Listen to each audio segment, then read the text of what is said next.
Hola, soy Kurt y bienvenidos a MedTalk por Medical Tourism México, donde exploraremos de forma sencilla las diferentes opiniones y puntos de vista que hay sobre tratamientos, procedimientos y cirugías que se ofrecen en la República Mexicana, así como conocer las nuevas tecnologías y avances de la medicina. Mantente informado y consulta a tu médico. En este episodio platicaré con el Dr. Julio Villalobos, ginecólogo que tiene su consulta en la ciudad de Guadalajara. Mi objetivo es conocer más sobre la recanalización tubárica, el virus de papiloma humano y el impacto que ambos tienen en el proceso reproductivo. No se te olvide suscribirte a nuestro canal y activar las notificaciones para que no te pierdas ningún episodio. Comenzamos.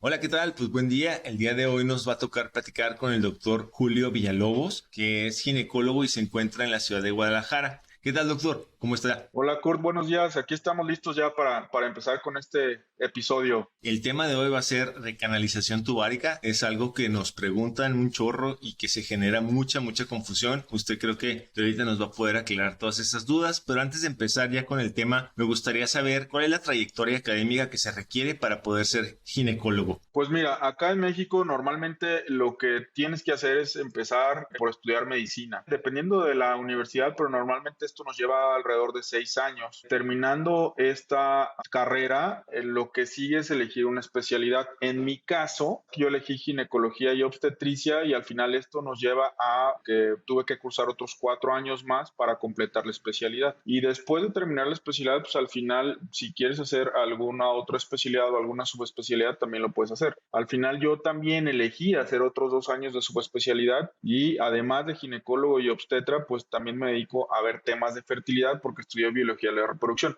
Entonces, como lo ves, pues la verdad es que sí tienes que invertir pues bastantes años de estudio y pues de estar ahí aprendiendo cosas para poder al final concretarte en tu campo de expertise, que en este caso pues nos toca hablar de ginecología. Y fíjese que justamente este tema lo quería platicar con usted porque usted trae todo el background, pues ginecología y aparte biología de la reproducción. Entonces, este tema de la recanalización tubárica como que siento que está en medio. Sí, claro.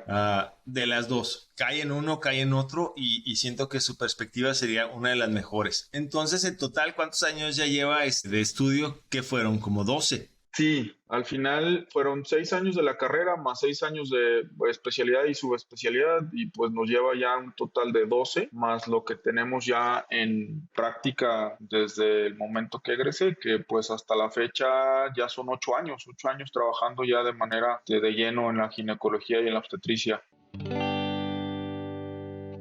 ¿Cada cuándo se recomienda visitar al ginecólogo? Bueno, esto depende si la mujer ya empezó con una actividad sexual como tal o no. Si esto es una afirmación o si de plano ya tiene relaciones sexuales, lo más conveniente es acudir al ginecólogo por lo menos una vez al año. Sin embargo, si hay algo que pues nos haga pensar que no andan bien las cosas, se puede aconsejar hacerlo cada 6 meses o incluso con mayor asiduidad o más veces dentro del año, siempre y cuando las condiciones de cada paciente así lo requieran. De lo que vamos a hablar, quiero aclarar esto y a ver si nos puede explicar o decir los nombres correctos. Entendemos por recanalización tubárica, el mismo nombre lo dice, pero en ocasiones lo manejamos erróneamente, que es cuando una vez que las trompas fueron cortadas y se van a volver a conectar, o cuando hay obstrucción y tienen que entrar a limpiarlas. Entonces, nos gustaría que nos pudiera explicar poquito los nombres correctos de esos dos procedimientos y en qué consisten. ¿Qué le parece? Sí, claro. Al final, si estamos hablando,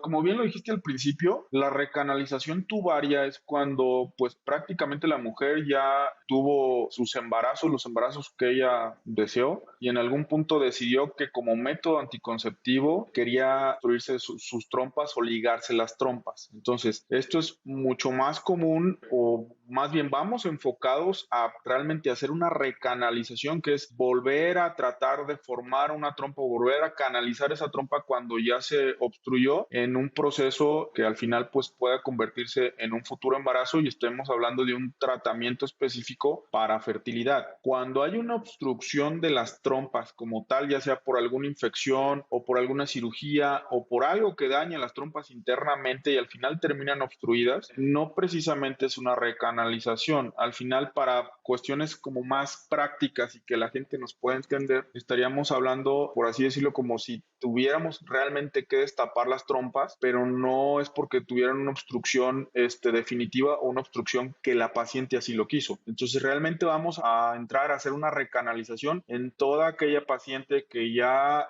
tuvo su fertilidad, ya tuvo sus embarazos y que al final ya por el momento decide no tener más, pero en algún punto de su vida reproductiva al final decide nuevamente volver a tener un nuevo embarazo y por consecuencia una de las opciones para que pueda volver a pasar esto es precisamente hacer una recanalización de trompas para que se pueda lograr la unión nuevamente de óvulo y espermatozoide y suceda la fecundación. Entonces básicamente son como las dos cuestiones importantes a aclarar. Ok, entonces para hacer la recanalización sería básicamente cuando ya la mujer se las cortó previamente, ¿no? Ese sería el término correcto para eso. Así es, sí, básicamente es eso, cuando se obstruyeron por cuestiones de anticoncepción y para recanalizarlas es básicamente en caso de que esa mujer quisiera volver a tener un embarazo, bueno, pues volver a reconectar las trompas, que pues es como una alternativa para volver a lograr un embarazo. Y cuando hay esa obstrucción, ¿cómo se llama ese proceso? Y que se tiene que volver a, ya sea para fines de embarazo o para fines de salud. Miren, hablando de obstrucción de trompas, es una causa común por la cual las pacientes al final pues no se puedan embarazar. La mayoría de las veces estamos hablando de que la causa principal pueden ser infecciones. Estas infecciones en muchos casos ni siquiera la paciente se da cuenta que las tuvo, pero al momento de que busca ayuda o busca información sobre el tema del embarazo porque al final no lo puede lograr, pues nos damos cuenta que hay un daño interno en las trompas y este daño en la gran mayoría de las veces es por cuestiones de infecciones. Hay otras causas que también pueden generar obstrucción o alteraciones en las trompas que pueden ser cirugías en la zona pélvica, que pues no en todas las mujeres aplica, y también hay una causa común, sobre todo en mujeres que buscan embarazo o en mujeres que tienen problemas para lograrlo, que se llama endometriosis. Esta endometriosis también puede afectar las trompas, puede generarles tanto obstrucción como adherencias y puede ser un problema que pues, a veces no es tan fácil de resolver. ¿La endometriosis son los quistes o no tiene nada que ver? ¿O esa es otra cosa? Sí tiene que ver con los quistes porque en la mayoría de las veces, bueno, vamos a empezar por definir realmente qué es la endometriosis. La endometriosis es del tejido que normalmente se genera en el interior de la matriz que se llama endometrio. Ese tejido se implanta o sale en una zona fuera de la matriz. Puede estar en el músculo de la matriz, puede estar en las trompas, puede estar en los ovarios, puede estar en el intestino, puede estar en lugares tan alejados como los pulmones. Wow. En la gran mayoría de las veces se hacen quistes dentro de los ovarios y a estos se les llaman endometriomas o quistes de chocolate. Uh-huh. Sin embargo, está muy ligado esta causa de los quistes o endometriomas con alteraciones en las trompas, ya sea que las fijen y no puedan moverse como normalmente se tienen que mover o que las obstruyan y por lo tanto pues no se pueda lograr el embarazo. ¿Genera dolor?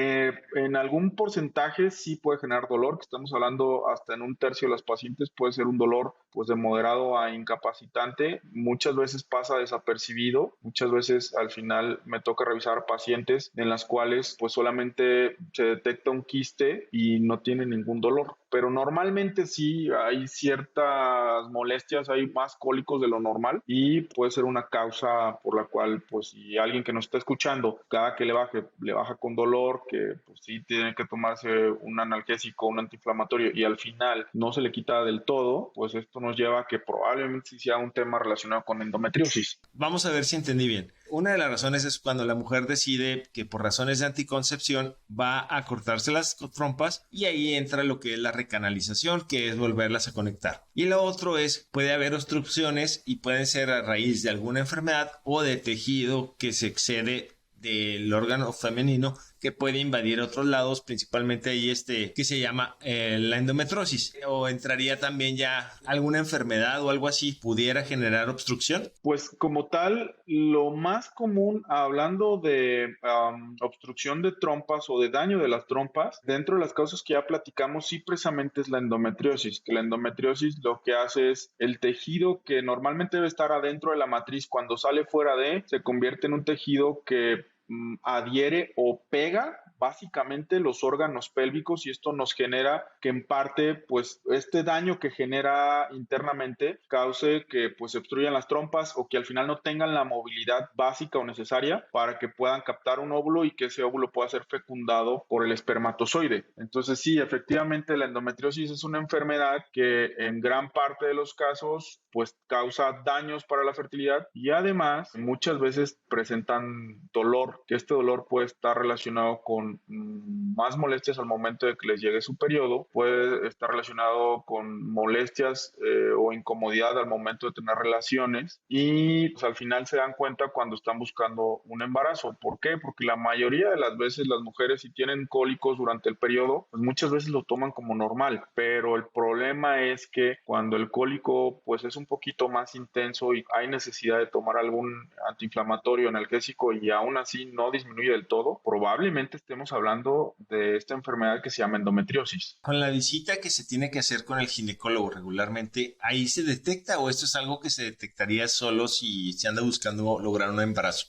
Si hay evidencia pues de esta enfermedad, en la gran mayoría de las veces la encontramos en los ovarios. Entonces sí la podemos detectar cuando se acude a una consulta de ginecología, aunque no se esté buscando embarazo, y al momento de hacer un ultrasonido o una revisión con ultrasonido, podemos detectar que hay pues, los famosos quistes dentro de los ovarios y eso se pudiera como ya orientar a hacer más estudios o investigar más a fondo con exámenes de sangre o con exámenes más profundos como tomografías o resonancias magnéticas para realmente saber si coincide o se concluye más bien la relación con la endometriosis. Pero sí, al final, llevando unos chequeos constantes, sí nos podemos dar cuenta de muchas cosas que pues comúnmente no se toman, o más bien se toman como pues si fuera parte normal pues de los ciclos de cada mujer. Hablando ya de la endometriosis, ¿es algo que se tiene que tratar? O por ejemplo, si no está generando ningún mal y se dieron cuenta en la revisión rutinaria y está chiquito, ¿es algo que se tiene que tratar o ahí se puede dejar hasta que se convierta en un problema? Si no le duele ni nada.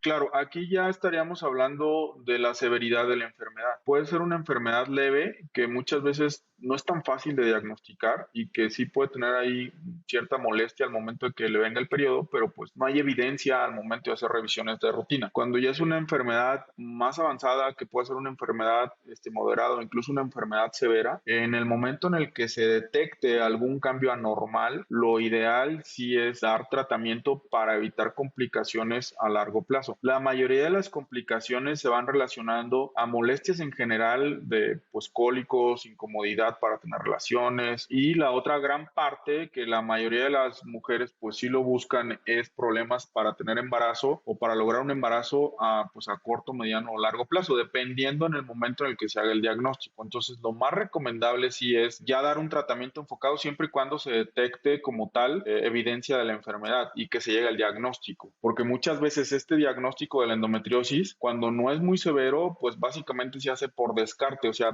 nos enfocamos en buscar cuál es la causa por la cual la paciente vino para poder llegar a una conclusión y por descarte o ya descartando pues las diferentes cuestiones podemos llegar a la conclusión de que puede tener endometriosis o que realmente tiene la endometriosis y al final sí sería cuestión de tratarla. ¿El papiloma humano juega un factor aquí o no tiene nada que ver? No tiene nada que ver en temas de endometriosis, pudiera jugar un factor para cuestiones de fertilidad, pero tendría que ser una infección pues bastante severa que ocasione daños en el cuello de la matriz y que incluso para poder tratar esta infección pues tengamos que hacer alguna cirugía o algún tratamiento directamente en el cuello de la matriz. Realmente no tiene como mucha relación con la endometriosis. ¿Podría platicarnos un poquito cómo es el proceso, sin entrar a detalle así médico muy fuerte, de cómo es el proceso de corte y recanalización de trompas, a que la gente que nos escuche pueda saber cuál es la forma correcta? Digo, cada caso es diferente y único, pero el más común. En el tema de obstrucción de trompas por cuestiones de anticoncepción, o sea, que la mujer quiera operarse para no tener hijos o que se haga la famosa salpingoclasia o salpingo o que le obstruyan las trompas por este fin, hay diferentes técnicas para hacerlo. ¿Por qué comento esto? Porque para poder recanalizarlas hay que saber pues qué tipo de técnica le hicieron, porque no todas las técnicas se puede pues lograr una recanalización satisfactoria. La mayoría de las veces se hace una técnica en la cual, tomando en cuenta la longitud de la trompa, se corta básicamente en medio y se separan los dos extremos para que así pues obviamente no se pueda unir con los óvulos y no se pueda lograr el embarazo. Esta es la técnica más común y más frecuente. Ahí es cuando sí podemos cortar los extremos y tratar de volverlos a unir y por consecuencia a recanalizar la trompa o las trompas. ¿De qué depende que se pueda o no se pueda? Pues básicamente qué tan larga quede la trompa para poder saber si va a ser exitosa o no, que al final no es tan sencillo como todo el mundo cree. Y también en algún punto si encontramos que a esa paciente o a esa mujer le hicieron otro tipo de técnica en la cual se le cortó la parte final de las trompas, esa técnica pues ya no puede ser candidata a una recanalización. Ya. Al final sí tenemos que investigar un poquito más a fondo y, como bien dices, personalizar el tratamiento, porque no en todos los casos se puede lograr una recanalización. La ventaja con la recanalización es que pues al final de cuentas, si se logra el éxito de la cirugía, pues al cabo de unos meses se puede volver a lograr el embarazo, pero depende mucho. ¿De qué depende mucho o cuáles serían como los inconvenientes de este proceso? De la edad que tenga la mujer, de la cantidad o reserva de óvulos que tenga para que pueda lograr un embarazo, y al final también del tiempo en el que se ha hecho la cirugía. No es lo mismo una mujer que se haya obstruido las trompas por cuestiones de anticoncepción hace un año o hace dos, a la que tiene más de 5 años o más de 10 años. Entre más tiempo pase de que se haya operado para no tener bebés, es más complicado volver a recanalizar porque los tejidos están mucho más fibrosos y la posibilidad de que realmente sea una cirugía exitosa disminuye bastante. Entonces, sí, no es una técnica tan confiable y tan buena para poder lograr nuevamente embarazos, pero es una alternativa. Y esta alternativa, pues sí la podemos aplicar en cierto perfil de pacientes. Digo, extendiéndome ya un poquito más, la mayoría de la gente que tiene esta cirugía piensa que es muy sencillo y que al final pues ya es básicamente volver a unir las trompas y que a la hora de la hora ya va a volver a tener bebés, pero pues no es así de fácil. La mayoría de las veces, cuando se hace esta cirugía, la mayoría de las veces no tenemos éxito y muchas veces se tiene que entrar a otro tipo de técnica para poder nuevamente lograr el embarazo, que esto ya nos vamos a algo mucho más complejo que se llama fertilización in vitro, pero muchas de las veces cuando no sucede, no tenemos éxito en la cirugía, esta es la única alternativa y en ocasiones las mujeres que se quieren hacer este tipo de cirugía de recanalización y no son candidatas, la única opción que les queda sería entrar a una fertilización in vitro. ¿Se dice corte o amarre de trompas? ¿Cuál es la forma correcta de decir? Pues técnicamente hacemos las dos cosas en la misma técnica, porque al final se corta la trompa, se liga, que al final es amarre, incluso en algunas ocasiones se cauteriza o se quema los extremos para que al final se evite pues volver a unirse a trompa. Entonces muchas de las pacientes, qué bueno que lo platicas, porque al final muchas de las pacientes dicen, que yo no supe si me cortó, si me ligaron o si me quemaron. La gran mayoría de las veces hacen las tres cosas en la misma técnica para tratar de evitar precisamente lo que están queriendo hacer, que es no volver a embarazarse. Okay. Entonces, al final, para fines prácticos es lo mismo. ¿Se hace por medio de la paroscopía o se hace con apertura o por medio de la vagina para hacer el amarre? Pueden ser por varias técnicas, por medio de la paroscopía o puede ser por una cirugía abierta o tradicional, y ya depende también en el momento en el que se haga el proceso de obstrucción y amarre y corte de las trompas. ¿Por qué?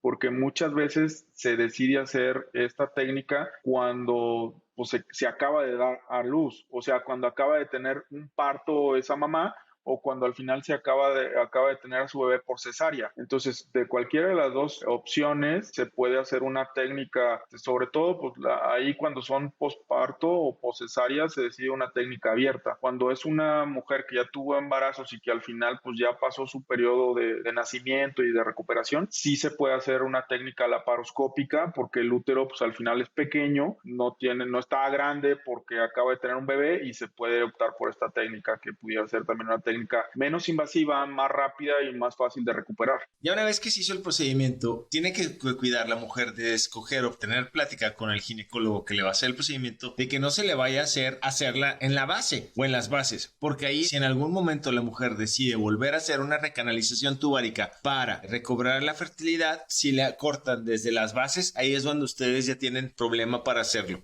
Sí, que corte la parte final. Esta parte final se llama fimbria. Para cuestiones como más didácticas, haz de cuenta que la unión entre la matriz y las trompas, esta estructura se llaman ostiums. Pero lo que queda en contacto con los ovarios, la parte final de la trompa, se llaman fimbrias. Estas fimbrias, para que la gente nos entienda, básicamente son como pequeños tentáculos, por así llamarlo, que estos sirven como aspiradoras al momento de que va a ovular el óvulo del lado que toca ovular, se pegan estos pequeños tentaculitos y captan al óvulo y es la función o la finalidad de estas estructuras. Entonces, al momento de cortar esas fimbrias, lo que la trompa ya no puede hacer es precisamente pegarse al ovario para poder captar los óvulos. Es una estructura tan especializada y tan fina, no es tan fácil de volver a formarla. Entonces, la mayoría de las veces cuando sucede esta técnica, que en teoría tiende a ser una técnica pues más segura en algunos casos,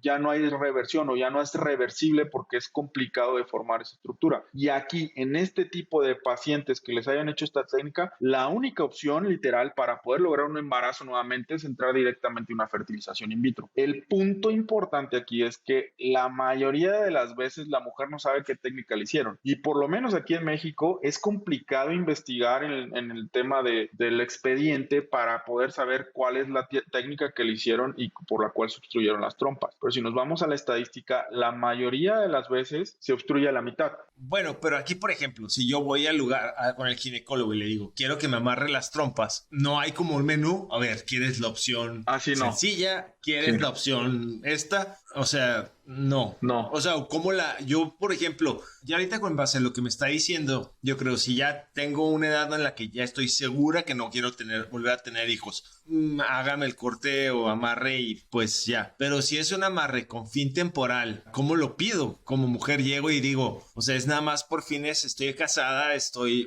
con mi pareja y no queremos tener hijos en este momento y queremos usarlo como medio preservativo, pero es algo que queremos reconsiderar en un futuro. ¿Cómo lo pido? ¿Cómo hablo con el ginecólogo para que al momento de hacer el amarre o el corte lo haga de tal manera que en un futuro sea fácil volver a reconectarlo y yo tener control sobre eso? ¿Cómo lo pido? No sé si me expliqué. Sí, claro. De hecho, es una muy buena pregunta porque muchas de las pacientes o de las mujeres piensan que es tan sencillo como lo acabas de platicar. En relación a esto, si la mujer no tiene una fertilidad completa o al final en algún futuro quiere tener hijos y por lo pronto ahorita, por el momento no se quiere embarazar, lo ideal sería tomar en cuenta otro tipo de métodos anticonceptivos para no tener ningún daño directo en las trompas, porque tomemos en cuenta que la obstrucción de trompas es una cirugía para cuestiones de anticoncepción, pero prácticamente es una cirugía definitiva. ¿A qué nos lleva esto? A que hagas la técnica que hagas, incluso por cuestiones de laparoscopía hay una opción para poder poner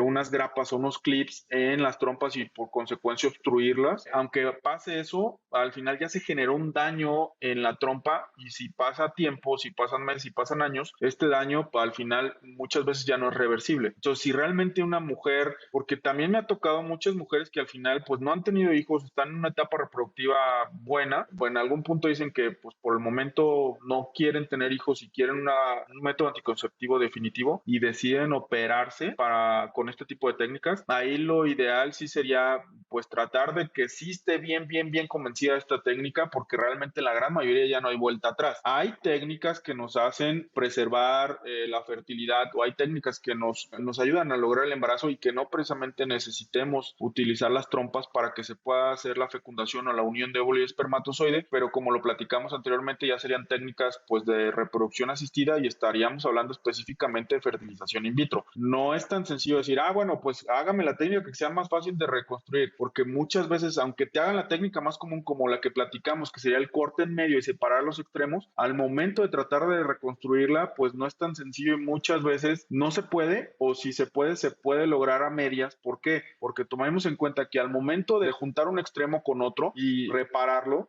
existe la posibilidad de que una, cuando se cicatrice, se obstruya nuevamente, o la otra, que la luz de ese conducto quede un poquito más estrecha y que por consecuencia se pueda unir óvulo y espermatozoide, pero esto nos pueda llevar a que pueda ser más probable que ese embrión o ese óvulo fecundado en proceso de crecimiento se pegue en la trompa y sucedan los embarazos fuera de la matriz que se llaman embarazos ectópicos. Entonces también no es tan sencillo como todo mundo cree. Y también otra de los mitos que pues muchas veces se toca es que llegan y me dicen, oye, pues es que yo ya tuve hijos y pues nada más me operé, o sea, finalmente yo sí puedo tener hijos. Probablemente sí, pero las condiciones ya son diferentes y también tiene mucho que ver la edad de la mujer. No es lo mismo que tengan sus hijos a sus 20, por poner un ejemplo, y que posteriormente puedan buscar un embarazo ya en sus 30 o incluso ya en sus 30 tardíos, que ya estemos hablando de cercanos a los 40, cuando la tasa de fertilidad y la cantidad de óvulos es completamente diferente y ya nos enfrentamos a otro tipo de cuestiones que no precisamente tienen que ver directamente relacionadas con las trompas. Entonces es un mundo. Sí, es un mundo y cada paciente pues supongo que va a contar su historia y en base a eso vamos a poder o van a poder ustedes ver cuál es el camino de la forma correcta. Pero aquí algo que me gustaría o que creo que estamos dejando muy muy claro es que al momento de decidir hacer el amarre es algo que de perdida pues lo puedes decir como que pues hágamelo, pero a lo mejor quiero en un futuro y de perdida que eso el doctor tenga a consideración para tratar de hacerlo de alguna manera que como usted dice, obviamente si estás así en esa situación, pues busca otra alternativa. Pero bueno, si en la práctica no se da así o estamos al 90 y nada de que después decides que sí, o sea, es algo que puedes platicar con tu doctor para ver desde dónde se puede en caso de que se pueda y pues dejar todo lo mejor posible por si en algún momento quieres volver a conectarlo. Y que el hecho de que te vuelvan a conectar y que el doctor pueda hacer la unión no quiere decir que vas a quedar embarazada. Exacto, sí, básicamente lo resumiste perfecto, básicamente es eso. Si se fija cuando entremos en la plática, dije, qué bueno que tocamos este tema con usted, justamente eso es lo que quería llegar. Como usted trae la perspectiva de ginecólogo y trae la perspectiva de biología de la reproducción, muchas de las mujeres creen, sí, me las amarro y ya voy a quedar embarazada. Y no es así, Exacto. No funciona así, entonces pues es donde entra ya la biología de la reproducción. Digo, a lo mejor sí, pero a lo mejor no. Pero ya hay factores que están afectando un poquito más. De manera así muy superficial, ¿cómo se trata la endometriosis, doctor? Es variable, es dependiendo de la severidad de la misma. Cuando ya encontramos evidencia ya más franca en relación a que realmente pues haya un ultrasonido que nos indique que hay un quiste o que al final haya mayor daño dentro de los ovarios, que es lo más común, lo ideal es entrar a hacer una cirugía para poder pues quitar el tejido que no debe de estar en esas estructuras y conservar el tejido sano. Aquí sí es bien importante, si en algún punto la gente que nos escucha pues le han platicado, tiene la sospecha o conoce a alguien que al final pues tiene esta enfermedad y que no ha tenido hijos y su fin sí realmente es buscar un embarazo o tener una fertilidad como tal, es que se acerquen literal a los expertos, se acerquen a la gente que pues se dedica a temas de fertilidad, a biólogos de la reproducción, para poder saber pues realmente en qué condiciones a nivel reproductivo está y poder tomar las decisiones correctas para